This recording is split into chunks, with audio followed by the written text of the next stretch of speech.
There is quite a bit of mythology around the dissolution of the USSR. Every side of the spectrum has given their reasoning, with some being more believable than others. Here I hope to show the common arguments and hopefully help you reach your own conclusions. This video is a partial transcript based on the book Socialism Betrayed: Behind the Collapse of the Soviet Union by Roger Kieran and Thomas Kenny. I strongly recommend you pick the book up. It is by far the best study of the dissolution of the USSR that I have ever come across. Anyways, let's get into it. According to the book, these arguments can be broken down into 6 categories: the supposed flaws of socialism, popular opposition, external factors, bureaucratic counter-revolution, lack of democracy and over-centralization, and the Gorbachev factor. Those that support the first theory think all strands of socialism, no matter how unique, are equally doomed to fail. Usually, they bring this down to the human nature argument, as flawed an argument as it may be, and appeals to the superiority of the free market. Those that support this theory, or variations thereof, include Martin Malia and Richard Pipes, and Dmitry Volkogonov. Despite the many achievements of Soviet socialism, the system did have many flaws during the 80s. Issues with consumer goods, slow penetration of computer technology, falling productivity, differing levels of corruption, and the notorious second economy. Problems extended into the political sphere as well, where overlapping party and state functions reduced local overhead and kept political initiative at the top. Of course, many of these problems arise from a myriad of other issues like the Cold War, the relentless economic and other warfare waged by the US against the USSR, and the heavy burden of supporting allies abroad. The point, however, is that none of these problems were large enough to cause the fall of the Soviet Union on their own. They didn't cause crisis, let alone collapse. To quote the book, "The trouble with this theory is that it views Soviet history as unfolding towards an inevitable demise because of its departures from human nature, private property, and the free market." Though these views gained ascendancy in the US during the Reagan era, few historians subscribe to a historical determinism based on human nature. In addition, this theory is utterly incapable of explaining how Soviet socialism survived the collectivization of agriculture and the German invasion of World War II, only to fall apart under the seemingly far lesser challenges of the 1980s. The second theory suggests that popular opposition to the Soviet system brought it down. Although no one explicitly holds this opinion, it's frequently cited as a major reason. I'm sure you've come across it yourself. They include things like intellectual dissidents, protests, the rise of nationalists, and the relative electoral success of non-communist officials. This line of thinking isn't entirely wrong, as many Soviet economists did favor market reforms, and these opinions influenced that of Gorbachev's. Other examples include the Georgian and Azerbaijani protests, the upheaval in the Baltic republics, minor strikes, and the unopposed activity of non-communist officials in high government positions. The problem with this theory is that popular discontent came up towards the end of Gorbachev's reforms, not before. These upheavals occurred in response to Gorbachev's policies. In clearer terms, those policies caused these issues. In the final analysis, popular opposition acted as a dependent rather than an independent variable, a byproduct of Gorbachev's policies rather than their cause. According to the third theory, external factors rooted in the Cold War and global economy caused the Soviet collapse. Extreme opinions even go as far as to say that the betrayal of Soviet socialism was due to the CIA's penetration of the Soviet leadership. Now, the extent of this penetration was far worse than you or I may realize. According to one late report, by 1985, the CIA and FBI had developed the most impressive inventory of spies against Russia in American history, and had riddled the KGB and GRU, that being the military intelligence, with moles. Still, unless future revelations show that Gorbachev and Yakovlev served as CIA agents, it stretches credibility to suppose that the CIA brought down Soviet socialism. Nonetheless, external factors more powerful than the CIA ever could be were most definitely at work. The intensification of the Cold War in the early 80s, followed by the world recession in 1979 that made American Presidents Carter and Reagan increase military spending, caused the Soviet Union to do the same in return. To quote the book, "Soviet society never enjoyed the luxury of internal development free of the threat of outside aggression. The cost of defending itself and aiding its allies escalated yearly and drained resources away from socially useful domestic investments. By 1980, Soviet aid to its allies cost $44 billion a year, and arms spending consumed 25 to 30% of the economy. The strain of the Cold War increased during the late Carter and early Reagan years, as both the conservative, Peter Schweizer, and the leftist, Sean Gervasi, have pointed out. Reagan opened up a second Cold War and initiated a multi-pronged strategy of destabilizing Soviet society.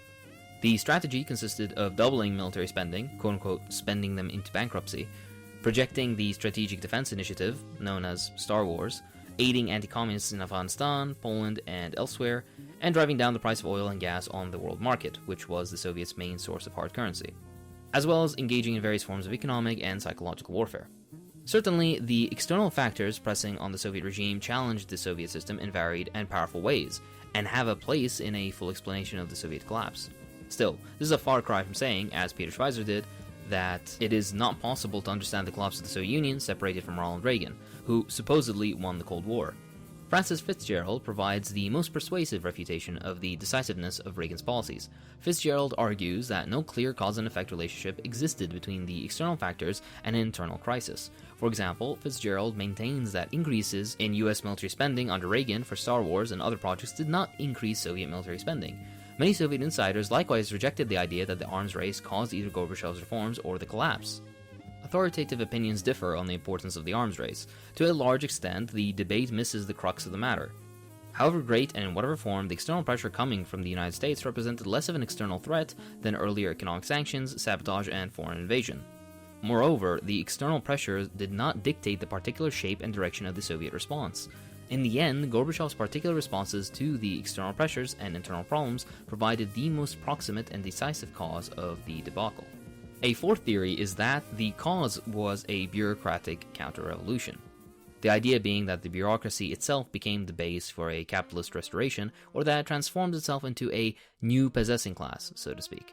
The idea that the bureaucracy transformed itself into a new possessing class through a revolution from above is more or less the argument of David Kotz and Fred Ware and Bahman Azad, though Azad does not regard this group as an independent class, or as a class entirely. There are others who hold these opinions, but these two are mainly discussed in the book. Kotz and Ware argue that the reform course launched by Gorbachev unleashed processes that created new coalitions of groups that favored replacing socialism with capitalism. Boris Yeltsin became the leader of the anti-socialist bloc. With the support of the party-state elite, he was able to push aside two rival groups, the Gorbachev Social Reformists and the CPSU Old Guard. The breakup of the USSR as a multinational federation occurred because of the specifics of the power struggle between the Yeltsin and Gorbachev forces. Yeltsin's anti-socialists held power in Russia, while the Gorbachev social reformists held most of the Union institutions. The Yeltsin forces concluded that they could maintain power and pursue capitalist restoration only by withdrawing Russia from the Soviet Union. Hence, the USSR fell apart. The bureaucratic revolution from above thesis is, however, not completely convincing. Such officials were, according to the book, incapable of collective action to defend the system and incapable of consciously hastening its demise. The top bureaucracy, if it can even be said to have enough substance to be judged as an authentic social group at all, was too heterogeneous and scattered to act as a cohesive political force. Moreover, if the elite was capable of conscious, independent action in its own self-interest, why did it back Andropov's Marxism-Leninism in 1983, Gorbachev's revisionism in 1987, and Yeltsin's free market shock therapy in 1993? This discussion is continued in the book. Bahman Azad also supports the thesis that the bureaucratic elite fostered a counter-revolution. In his book, Azad offers a sympathetic and persuasive history of the accomplishments and limits of Soviet socialism, from the very beginning of war communism all the way to the post-war rebuilding. Azad argues that the real problems began with Khrushchev. The rapid consumption model and wage leveling adopted by the 20th Congress in 1956 sapped incentives, created shortages, reduced economic growth, and fostered the black market and corruption. Khrushchev's idea that the Soviet Union had begun the full-scale building of a communist society, adopted by the 21st Congress in 1959, was overly optimistic, sowed illusions, and led to further wage leveling and stagnation. The adoption by the 22nd Congress in 1961 of the idea that the Soviet state had become the state of the entire people, and the CPSU, a party of the entire people, signaled a weakening of the party through the state and a growing predominance in the party of intellectuals and bureaucrats. In short, Azad argues that the Soviet Union's problems and Gorbachev's policies were the aftershocks of the mistaken policies of the Khrushchev era. Azad treats the Gorbachev period as a footnote to Khrushchev's mistakes, a part of the hiatus of 25 years in failing to implement much-needed changes. Azad does not see that Gorbachev extended and amplified Khrushchev's policies and all their weaknesses. In the view of the authors of the book, however, the real problem was not the bureaucracy as such, but the second economy that had corrupted sections of the party and the state, fostered a petty bourgeois mentality outside as well as inside the bureaucracy, and turned some bureaucrats along with the second economy entrepreneurs into a base for Gorbachev's opportunism. The fifth theory argues that the Soviet Union collapsed because of a lack of democracy and an over-centralized administrative system. This view of the Soviet collapse had much in common with the theory of the flaws of socialism. The difference is that those who believe in the inherent flaw of socialism think all socialist systems are doomed, whereas the lack of democracy theorists believe that only Soviet-style socialism was so fated. For these theorists, the lack of democratic institutions and the over-centralization of the economy derived from Stalin, or Stalin and Lenin. This view is widely held by left social democrats and Euro-communists. Historian Stephen F. Cohen and the Soviet writer Roy Medvedev also reflect this view, and so do some contemporary communist parties. This explanation has a superficial attractiveness. It does not require any defense of Soviet socialism. To blame the Soviet collapse on a lack of democracy and over-centralization thus serves as a psychological or political distancing mechanism. It is a way of asserting that the socialist ideal remains pure and untarnished in spite of what happened in the Soviet Union. It says, history does not matter. The actual experience of a socialist country does not count. The only thing that matters is what socialists or communists say today. What happened in the Soviet Union was there and then. This is here and now. Those Soviet communists messed up, but we are different and smarter. They were too bureaucratic or undemocratic, over-centralized, but we either knew it all along or have learned it from their mistakes. However much this view may serve those who want to get on to the next leaflet or demonstration, lecture, book promotion, or media interview, it leaves a lot to be desired as an explanation. As soon as one tries to apply its lofty phrases to actual events, its explanatory power vanishes. This theory so lacks precision as to elude either proof or refutation. To say that the Soviet Union collapsed because of a lack of democracy and over-centralization can mean one of two things. Either the collapse occurred because the Soviet Union lacked the political and economic forms and practices familiar in Western, social democratically governed countries like Sweden, liberal democracy and a mixed economy, or it occurred because the Soviet Union failed to develop a new kind of socialist democracy and mixed economy hitherto unknown anywhere in the world.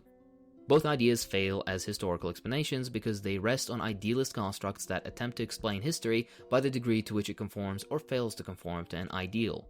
Modern historians, Marxist or not, believe that historical explanations must adhere to the actual details and contradictions of history, the internal logic of events. This precludes understanding history by measuring it against an outside standard. Moreover, those who think that the Soviet Union collapsed because it failed to follow European social democracy have an additional problem.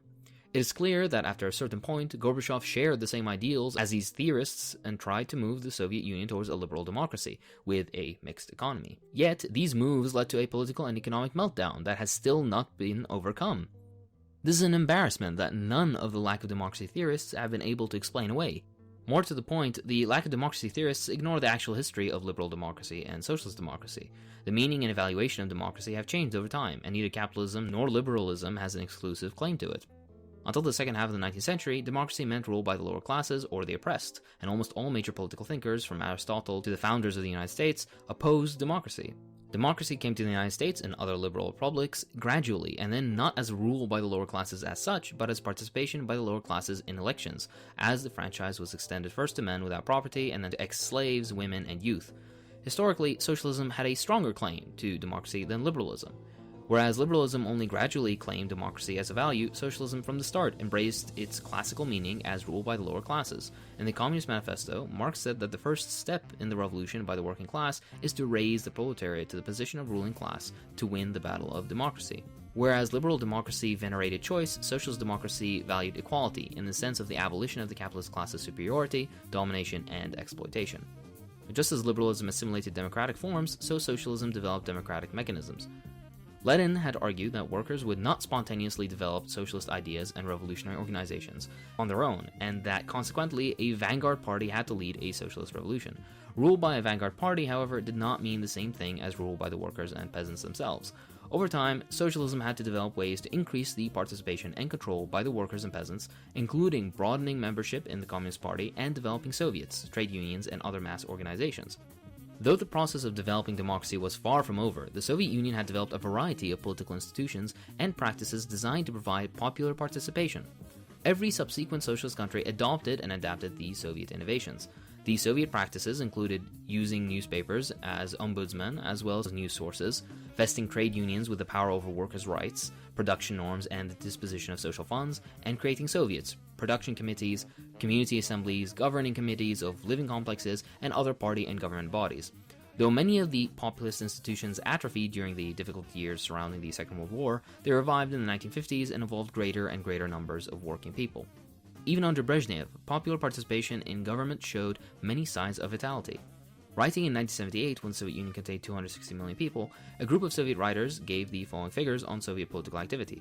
There were 16.5 million communists, 121 million trade union members, nearly 38 million young communists, over 2 million Soviet deputies, 35 million people who work with the deputies of the Soviets of People's Deputies, 9.5 million members of people's control bodies, and 5.5 million members of production conferences of industrial enterprises.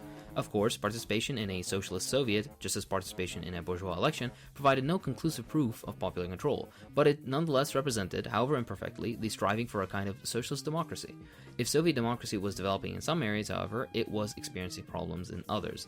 The special party stores and privileges, however modest, as well as the growth of some wealthy beneficiaries of the second economy, mocked socialist equality.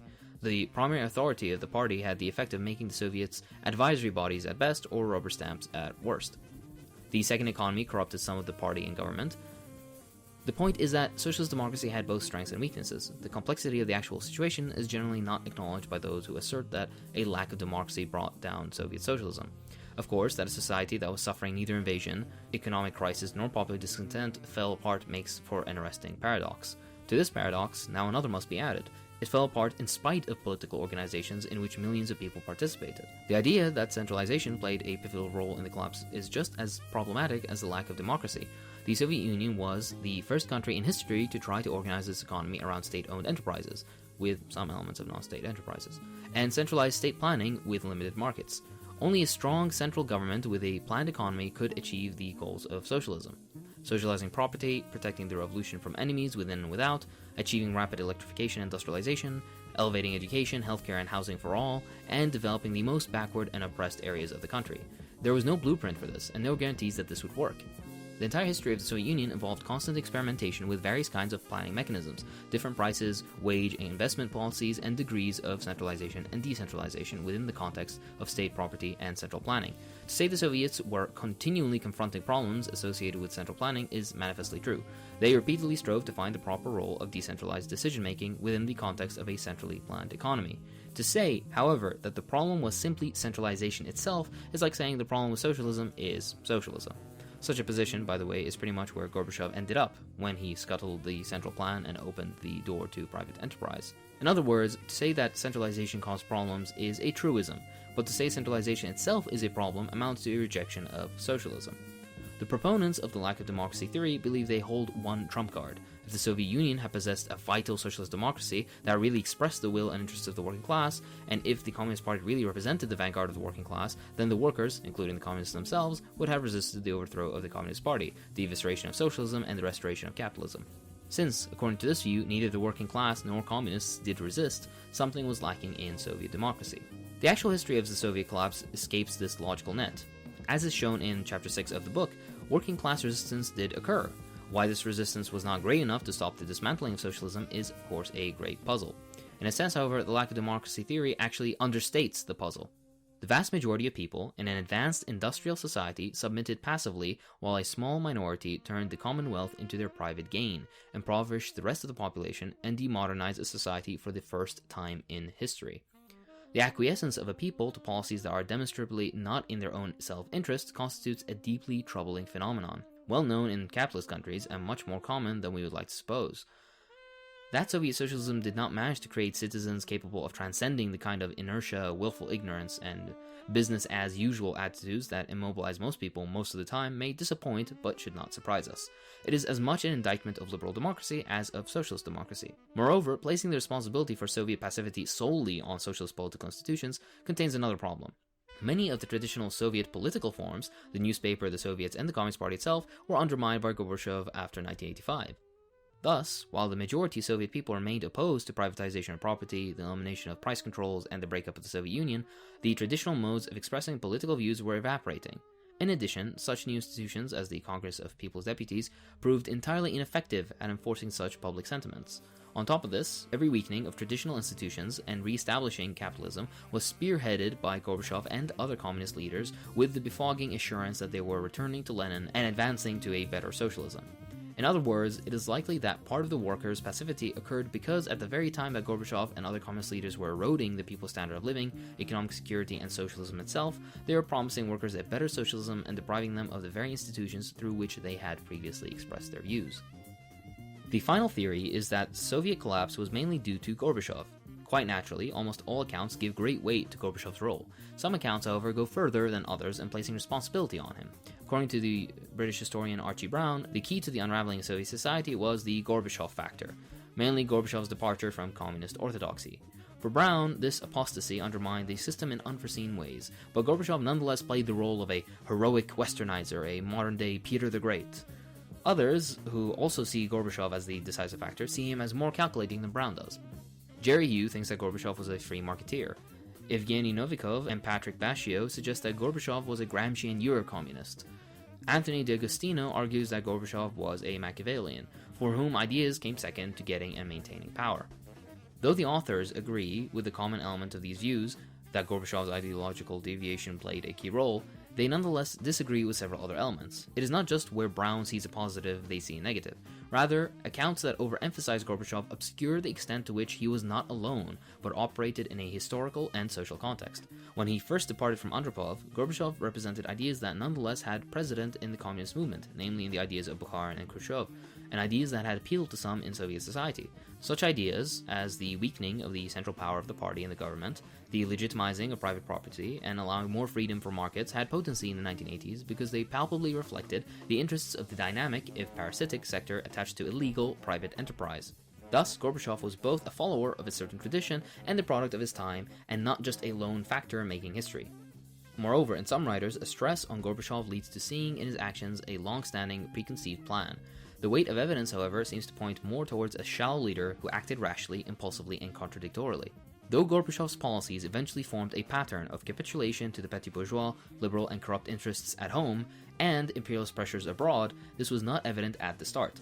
Opportunism, rather than a preconceived plan or aim, provided the beacon that guided his steps.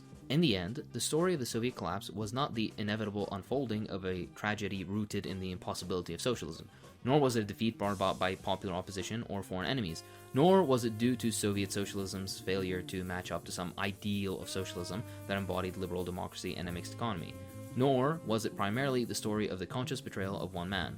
Rather, it was the story of a triumph of a certain tendency within the revolution itself.